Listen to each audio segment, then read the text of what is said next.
ఒక అందమైన పల్లెటూరు. అక్కడ రాము అనే పిల్లాడు తన తల్లి సీతమ్మతో కలిసి ఒక చిన్న గుడిసెలో నివసించేవాడు. వాళ్లు పేదవాళ్లైనా ఎంతో సంతోషంగా మరియు క్రమశిక్షణతో ఉండేవారు. సీతమ్మ రాముకు ఎప్పుడూ మంచి మాటలు నేర్పించేది. ఒకరోజు రాము పాఠశాల నుంచి ఇంటికి తిరిగి వస్తున్నాడు. దారిలో పచ్చని పొలాలు, పెద్ద పెద్ద చెట్లు ఉన్నాయి. రాము ప్రకృతిని ఆస్వాదిస్తూ నడుస్తున్నాడు. అకస్మాత్తుగా రాము కంటికి దారి పక్కన పొదల్లో ఏదో మెరుస్తున్న వస్తువు కనిపించింది. దగ్గరికి వెళ్లి చూడగా అది ఒక ఖరీదైన తోలు పర్సు. రాము ఆ పర్సును తెరిచి చూశాడు.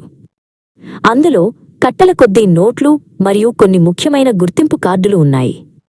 అంత డబ్బును రాము తన జీవితంలో ఎప్పుడూ చూడలేదు. రాము వెంటనే పరుగున ఇంటికి వెళ్లి ఆ పర్సును తన తల్లి సీతమ్మకు చూపించాడు. అమ్మా, ఇది నాకు దారిలో దొరికింది అని చెప్పాడు. సీతమ్మ ఆ పర్సును చూసి క్షణం ఆలోచించింది. సీతమ్మ రాము వైపు చూసి, నాయనా, ఇది మన కష్టం వల్ల వచ్చింది కాదు.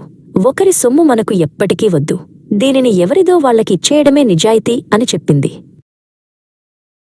రాము ఆ పర్సు తీసుకుని గ్రామంలోని ధనవంతుడైన శ్రీనివాస్ గారి ఇంటికి వెళ్లాడు.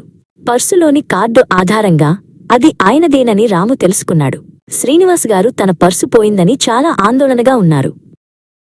రాము శ్రీనివాస్ గారి దగ్గరకు వెళ్లి, అయ్యా, మీ పర్సు దారిలో దొరికింది, ఇదిగోండి అని అందజేశాడు. తన పర్సు దొరికినందుకు శ్రీనివాస్ గారు ఎంతో సంతోషించారు. పర్సులో ప్రతి రూపాయి భద్రంగా ఉండడం చూసి ఆయన ఆశ్చర్యపోయారు.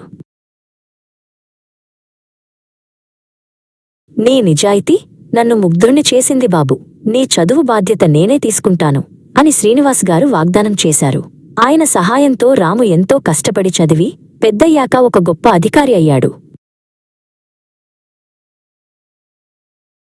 రాము మళ్లీ తన గ్రామానికి వచ్చి శ్రీనివాస్ గారిని కలిశాడు.